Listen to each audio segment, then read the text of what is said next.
निकाह से पहले दहेज को लेकर दूल्हे ने दी धमकी, उड़ गए सबके होश। मध्य प्रदेश के उज्जैन में सामने आया अनूठा मामला सामने आया है। दहेज देकर दूल्हे घरातियों को निकाह कबूल न करने की धमकी दे दी। शादी समारोह उज्जैन के बड़नगर में आयोजित किया जा रहा था। दहेज की वजह से रिश्ते टूटने की तमाम खबरें आए दिन सुर्खियों में बनी रहती हैं, लेकिन इस बार मामला दहेज से जुड़ा हुआ है, लेकिन अलग है। इस बार दूल्हे ने घरातियों को धमकी दे दी कि अगर कोई उपहार दिया तो मुझे निकाह कबूल नहीं होगा। शादी समारोह में उस समय हर कोई हैरान रह गया जब बारातियों का स्वागत के दौरान दहेज का सामान देखकर दूल्हे ने निकाह से इनकार कर दिया। दूल्हे का कहना था कि हमने शादी से पहले ही कहा था कि हम उपहार के नाम पर कुछ भी नहीं लेंगे, फिर भी आप हमें कुछ सामग्री देना चाहते हैं तो वह हमें नहीं चाहिए। अगर आप जबरदस्ती करेंगे तो मैं फिर यहाँ निकाह नहीं करूंगा। खरसौद गला निवासी शहजाद खान मंसूरी के बड़े बेटे यामीन मंसूरी निकाह रुनीजा निवासी जाकिर मंसूरी की पुत्री समीना बी के साथ तय हुआ था। निकाह के दिन यामीन बारात लेकर गुजराती माली समाज के भवन में अपनी दुल्हन लेने पहुंचा। बारात के स्वागत सत्कार के बाद जब निकाह का समय आया तो यामीन और उसके पिता शहजाद खान मंसूरी ने वहाँ दहेज के रूप में बर्तन आदि देखे तो वह नाराज हो गए।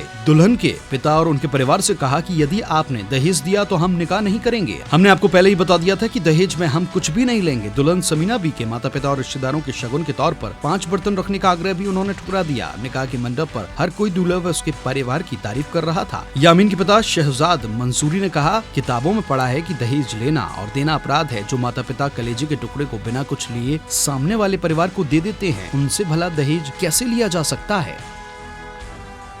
देश दुनिया की सभी खबरें देखने के लिए जुड़े रहिए आचरण न्यूज से। आचरण न्यूज, हर कदम आपके साथ।